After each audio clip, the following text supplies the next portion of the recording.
अभी पिछले कुछ समय से बच्चों को अच्छे संस्कार दिए जाएं, इस बारे में बात चल रही है। ये कहा जा रहा है कि अगर उस लड़की के पेरेंट्स ने उस लड़की को अच्छे संस्कार दिए होते तो इस तरह की दुर्घटना नहीं हुई होती, इस लड़की ने उस लड़के का इस तरह से मर्डर नहीं कराया होता। तो क्या उस लड़की के पेरेंट्स ने उस लड़की को बुरे संस्कार दिए होंगे? क्या उसे कुसंस्कार दिए होंगे? क्या उसे बिगड़ने दिया होगा? क्या उसे बिगड़ने के लिए छोड़ दिया होगा? हरगिज नहीं। वो पेरेंट्स तो छोड़िए, हिंदुस्तान या पूरी दुनिया में ऐसा कोई पेरेंट शायद ही होगा जो अपने बच्चों को बिगड़ने देना चाहेगा, जो चाहेगा कि उस बच्चे के संस्कार गलत हों, जो वो बच्चा बेकार बने, वो बच्चा गलत संगत में जाए। कोई पेरेंट ये नहीं चाहता कि मेरा बच्चा बिगड़े, कोई भी पेरेंट ये नहीं चाहता कि वो अपने बच्चों को गलत संस्कार दे। लेकिन होता यही है, मैं हमेशा से कहता हुआ आया हूं कि जब भी कभी कोई बच्चा या इवन युवा, एक यूथ जो होगा वो भी टीनेजर की एज में अगर है, तो अगर वो कुछ गलत काम करता है, किसी गलत काम में पकड़ा जाता है, तो लोग उस बच्चे को, उस युवा को, उस टीन को दोष नहीं देते। दोष दिया जाता है उसके पेरेंट्स को, दोष दिया जाता है उसके स्कूल को, उसके टीचर्स को। और कई बार ये भी कहा जाता है कि साहब टीचर्स या स्कूल तो चलिए साहब जो है वो धंधा बन गए हैं, वो तो बिजनेस हो गए हैं। जो अच्छी एजुकेशन दी जानी है, जो मोरल एजुकेशन दी जानी है, जो धार्मिक शिक्षा दी जानी है, वो तो घर पे दी जानी है, वो स्कूल नहीं देगा, वो टीचर्स नहीं देंगे। जब कोई स्कूल या टीचर किसी बच्चे की किसी गलत एक्टिविटी को, ऑफ कोर्स इतनी बड़ी एक्टिविटी नहीं होगी जो अभी हुई, बट किसी अगर छोटी मोटी गलत एक्टिविटी के बारे में भी कई बार बताते हैं उसके पेरेंट्स को कि आपके बच्चे ने ऐसा किया या वैसा करा या ऐसा करा, तो पेरेंट्स उस समय विश्वास नहीं करते। ठीक उसी तरीके से जैसे कुछ अभी अभी उस बच्चे ने तो मर्डर कर दिया, उसके पापा को शायद आज भी यकीन नहीं हो रहा कि उस लड़की ने ऐसा किया। तो जब कभी कोई गलत एक्टिविटी के बारे में स्कूल या टीचर की तरफ से बताया जाता है तो उस स्कूल को ही ब्लेम कर दिया जाता है। कई लोगों की उस समय ईगो हर्ट हो जाता है कि आपने हमारे बच्चे को ऐसे कैसे बोल दिया।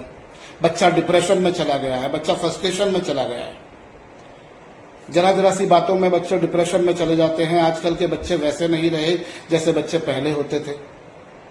क्यों साहब, ऐसे कैसे जरा जरा सी बातों में बच्चे डिप्रेशन में चले जाते हैं? और क्या उन्हें जमाने में आगे चल के कुछ सुनने को नहीं मिलने वाला? तब क्या हमेशा पेरेंट्स उनके साथ में जाएंगे या सो कॉल्ड उसकी केयर करने वाले बाकी लोग जाएंगे? जब तक हम जीवित हैं, हमारे जीवन के आखिरी सांस तक हमें कुछ ना कुछ तो बुरा सुनना पड़ेगा। लोग तो आज भी भगवान श्री राम को, सीता मैया को बोलने से नहीं छूटते हैं, तो फिर हमारी इस इंसान प्रजाति की बाकी सबकी क्या हैसियत? मसला यह है कि जब कभी आपको के बच्चे के बारे में कोई आपको बता रहा है तो वो वही इंसान बताएगा जो आपके बच्चे का भला चाहता है, जो आपके बच्चे का बेटरमेंट चाहता है।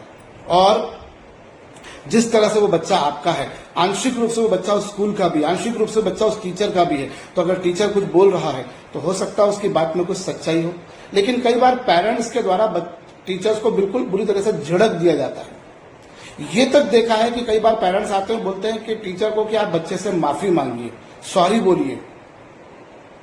ऐसी स्थिति में फिर बच्चे के बारे में कोई कुछ नेगेटिव बात नहीं बता पाएगा, जबकि वो है उसके बावजूद भी नहीं बता पाएगा। मोरल एजुकेशन का मतलब ये थोड़ी ना होता है कि मोरल एजुकेशन से मोरल एजुकेशन की, मोरल साइंस की, मोरल वैल्यूज की कोई बुक लगा दी जाएगी जिसकी एक बड़ी महंगी सी कीमत होगी और तब वो मोरल एजुकेशन दी जाएगी। मोरल एजुकेशन तो जो है वो प्रैक्टिकल एग्जाम्पल्स के माध्यम से कई बार दी जाती है, और उसी के माध्यम से दी जाए तो वो ज्यादा सबसे बेहतर होती है। लेकिन ये होता है कि जब कभी कुछ अलग बात बताई जाती है तो बच्चों के पेरेंट्स और खासतौर पर माताएं, मुझे ये बोलने में कोई गुरेज नहीं, मुझे मालूम है कि हो सकता है इसके बाद में मेरे ऊपर नेगेटिव कमेंट्स की बौछार आ जाए, लेकिन बच्चों की जो माताएं हैं उनका ईगो हर्ट हो जाता है कि आपने हमारे बच्चे को ऐसे कैसे बोल दिया। बच्चे के पापा तो शायद इस बात को समझ जाते, थोड़े से सुलझे हुए हो जाते हैं, लेकिन मदर्स का ईगो हर्ट हो जाता है कि हमारे बच्चे को आपने ऐसा नहीं बोलना चाहिए था, बच्चा कोई गलत काम कर लेगा तो। अरे आपको ये बच्चे को बताना पड़ेगा कि जरा जरा सी बात पे ऐसे गलत काम करने लग जाओ तो फिर तो दुनिया यूं ही खत्म हो जाएगी, क्योंकि बहुत बार गलत होगा। कई बार आपको आपकी गलती ना होने के बावजूद भी आपको सुनना पड़ेगा। सड़क पर जा रहे हैं, कई बार उस इंसान का एक्सीडेंट हो जाता है जिसकी कोई गलती नहीं थी, और जिसने एक्सीडेंट किया सारी गलती उसकी थी, लेकिन फिर भी तकलीफ उसको उठानी पड़ती जिसने गलती नहीं करी। तो ये तो ह्यूमन लाइफ है, सभी को ये होना है। बात ये है कि आज तो हम बड़े सारे संस्कारों के बारे में बात कर रहे हैं, लेकिन कुछ दिन पहले हम उसी लड़की के बारे में बात कर रहे थे कि देखिए वो लड़की की उसकी मदर या शायद मदर इन लॉ के साथ में जो है वो एक बड़ा इमोशनल सा कॉल रिकॉर्डिंग थी कि साहब उसमें लड़की को बोल रही है कि मैं 11 का उपास नहीं तोड़ूंगी। तब तो हम सब लोग जो है वो बड़े देख रहे थे कि देखिए कितनी धार्मिक लड़की है, कितनी बड़ी बड़ी बातें कर रही है। लेकिन जैसे ही ये बारे में हमारा मालूम पड़ा, हम सब एवरीवन सारे पलटू राम हो गए। वो लड़की ऐसी है, उसके पेरेंट्स ने उसको गलत संस्कार दिए, ब्ला ब्ला ब्ला। घटनाएं बहुत बार होती हैं, इतनी बड़ी नहीं होती, छोटी होती हैं, लेकिन हम ही लोग बच्चों को उस समय बचा लेते हैं या उस समय उनको समझाते नहीं हैं, उनको बताते नहीं हैं कि ये गलत चीज है। कई सारे एग्जाम्पल्स भरे पड़े हैं और किसी भी सॉफ्ट बंदे को टारगेट करना बहुत आसान होता है। सन 2017 में दिल्ली एनसीआर के रियान इंटरनेशनल स्कूल में एक बच्चे का मर्डर हुआ था, आपको याद हो कभी? हम लोगों की याददाश्त बड़ी कमजोर है, हम लोग बहुत जल्दी भूल जाते हैं। 2017 की बात है, एक बच्चे का मर्डर हुआ और उस समय दोष किस पर आया कि वहां उस बस का जो कंडक्टर है या ड्राइवर है शायद या क्लीनर है, उस पर दोष आया कि साहब उसने सेक्सुअल हैरेसमेंट किया था बच्चे को और उसने फिर बोलने की जब उसने चीखा या चिल्लाया तो उस बच्चे का मर्डर कर दिया गया। और उस समय स्कूल के प्रिंसिपल को खूब दोष दिया कि साहब जो स्कूल है वो उसने कुछ नहीं करा, ये नहीं करा, वो नहीं करा। बाथरूम में तो कैमराज नहीं लगाए जा सकते हैं, बाथरूम में तो कैमराज ऑब्वियसली नहीं लगाए जा सकते हैं। उस समय स्कूल मैनेजमेंट को बहुत जो है वो दोष दिया गया और स्कूल की प्रिंसिपल को तो बिल्कुल उनकी बखिया उधेड़ दी गई, स्कूल की प्रिंसिपल ऐसी है वैसी है, ब्ला ब्ला ब्ला। लेकिन कुछ दिनों बाद क्या मालूम पड़ा कि उस बच्चे का मर्डर उसी के स्कूल के एक बड़े बच्चे ने किया था। और क्यों किया था? इसलिए ताकि वो जो आने वाली जो पीटीएम है, पेरेंट्स टीचर्स मीटिंग, वो कुछ दिन पोस्टपोन हो जाए। और बाद में ये मालूम पड़ रहा है कि वो जिस बच्चे ने मर्डर किया था उस बच्चे के पेरेंट्स को स्कूल प्रिंसिपल ने 2-3 बार बुलाकर हिदायत दी थी कि आपका बच्चा बिगड़ रहा है, इसे समझाइए। तब हम में से किसी ने नहीं बोला कि देखिए प्रिंसिपल ठीक थी, अपनी बात कर रही थी।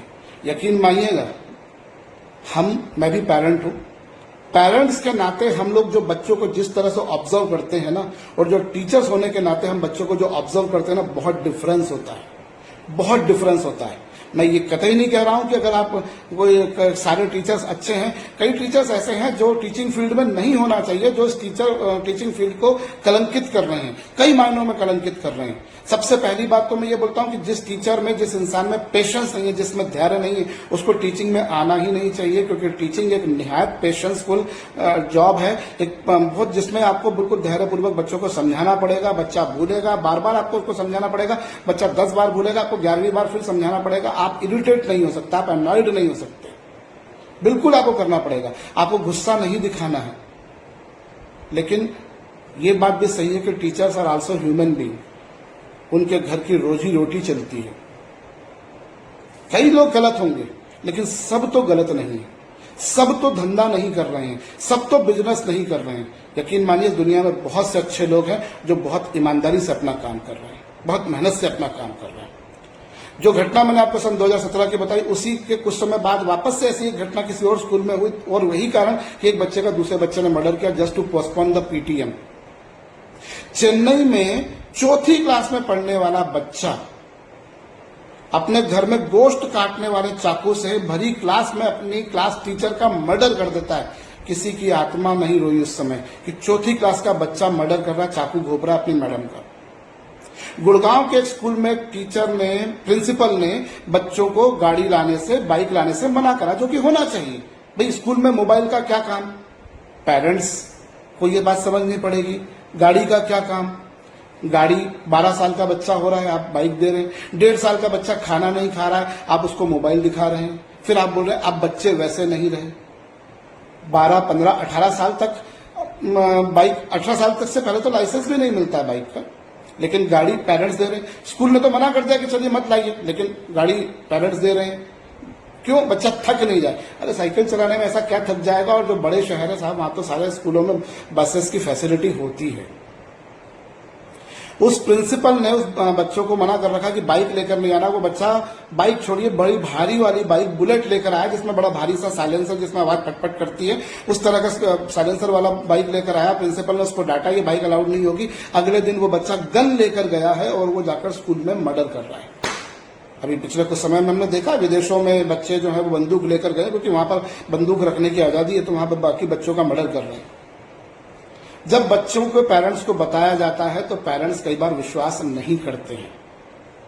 राजस्थान में एक बच्ची के पेरेंट्स को बताया गया कि आपकी जो गुड़िया है वो गलत संगत में जा रही है। जैन परिवार की बच्ची थी, गलत संगत में जा रही है, गलत लोगों के बीच में जा रही है। पेरेंट्स ने बोला आप अपने पढ़ाने से काम रखिए, आप बाकी बातों को मत ध्यान दीजिए। हमारी लड़की बहुत साफ सुथरी है, हमें पता है, बहुत नेक विचारों वाली, बहुत शरीफ बच्ची है। मांस मटन तो दूर की बात, वो तो अंडे को हाथ भी नहीं लगाती है, अंडा भी छोड़ दीजिए साहब, प्याज लहसुन भी नहीं खाती है। और बाद में वही लड़की किसी दूसरे धर्म के लड़के के साथ में भाग जाती है। तब उसके टीचर्स, आप जब टीचर आपको बता रहा है, मैं आपको बंदा, मैं हमेशा एक बात बोल रहा हूं कि आपको वो बता रहा है ना जो उस बच्चे का भला चाह रहा है। हो सकता है उसके बताने का तरीका गलत हो सकता है उसने आपको गुस्से में बताया हो सकता है उसने आपको कुछ ज्यादा बता दिया हो, लेकिन यकीन मानिएगा अगर आपको बता रहा है ना तो वो कहीं ना कहीं वो उस बच्चे का भला चाहता होगा, बुरा नहीं चाहता होगा। जांच करी जाना चाहिए। ये बच्चे हमारे हैं, हम में से कोई गलत संस्कार नहीं देगा, लेकिन जब अच्छे संस्कार दिए जाते हैं तो उन अच्छे संस्कारों में अनुशासन सबसे पहले आता है। अनुशासन, हम लोग बड़े दूसरे देशों के बारे में उदाहरण देते होते हैं कि दूसरे देश में ऐसे अनुशासन होते हैं, वैसे अनुशासन होते हैं, बनाना होता है, ढिमकाना होता है, हम बहुत सारी बातें करते हैं। पर ये जो डिसिप्लिन है ना, ये घर से शुरू होता है, ये बात सही है, लेकिन स्कूल में भी डिसिप्लिन दिया जाता है। कई बार थोड़ी सी कड़क लहजे में बात करनी पड़ती है, हर बार नहीं। मैं बार बार बोल रहा हूं आपसे, कुछ लोग होते हैं जिनको टीचिंग फील्ड में नहीं आना चाहिए, और ये तो मैंने आपको एक उदाहरण बताया गुस्से वाला या इम्पेशंस वाला। कई टीचर्स तो बहुत बुरी बुरी हरकतें भी करते हैं, मैं जानता हूं। कई सारे बड़े बड़े अच्छे व्हाइट कॉलर जॉब वाले लोग जो है वो बड़ी गंदी गंदी हरकतें भी करते हैं, लेकिन अच्छे लोग भी तो है ना।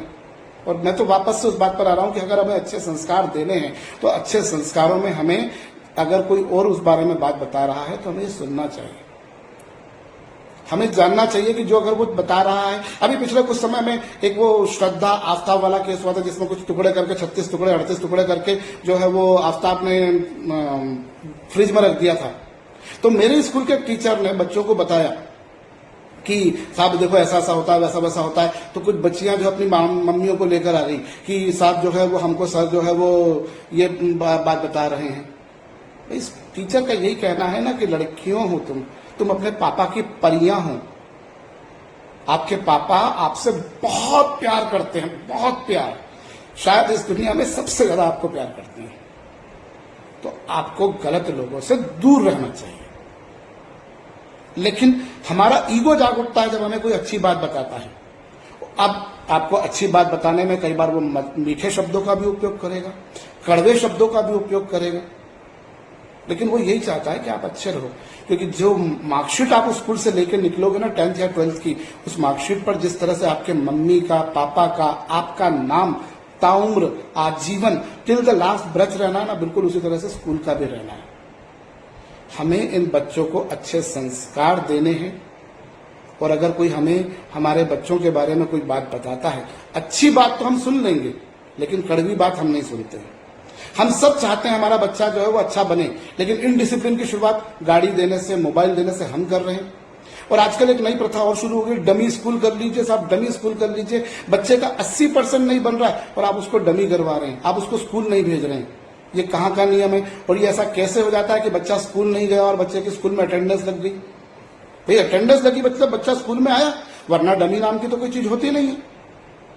अटेंडेंस लग रही है, इट मीन्स कि बच्चा स्कूल में आया है, और नहीं आया है तो फिर नहीं है। तो फिर according to the rule of the government, आप स्टेट बोर्ड में हो, सीबीएसई में, आईसीएसई में, आईएसएससी में, या किसी भी और बोर्ड से हो, ultimately if child has not come to the school, it would be marked as absent. वो एब्सेंट होगा, सीधी सीधी बात है। लेकिन प्रेजेंस लग रही मतलब वो तो फेक काम है। अब 80% बच्चे का नहीं बना, हमको उसको आईआईटी की तैयारी करानी, उसकी नीट की तैयारी करानी। मैं बिल्कुल नहीं बोल रहा कि 80% वाला बच्चा नहीं निकाल सकता, लेकिन लाख लोगों में एक बच्चा ऐसा होगा जो 80% बनाया और उसके बाद में वो आईआईटी या नीट में पहले अटेम्प्ट में क्वालिफाई कर जाएगा। और 60% की तो बात ही छोड़ दीजिए, 60% की आज वैल्यू वो है जो आज से 25 साल पहले 33% की थी। अब 60% बच्चे का नहीं बन रहा या 60% बन रहा है, और हम सोचते हैं कि उसको हम डमी करवा दें और उसको हम जो है वो सब कोचिंग करवा दें और ये हो जाएगा। 40 बच्चों की स्कूल की क्लास में बच्चों को समझ में नहीं आ रहा, लेकिन 200 बच्चों की कोचिंग में समझ में आएगा। इनडिसिप्लिन हम खुद ला रहे हैं। स्ट्रिक्टनेस जरूरी है, डिसिप्लिन जरूरी है। हो सकता है आप मेरे विचारों से इत्तेफाक न रखें, आप मुझ पर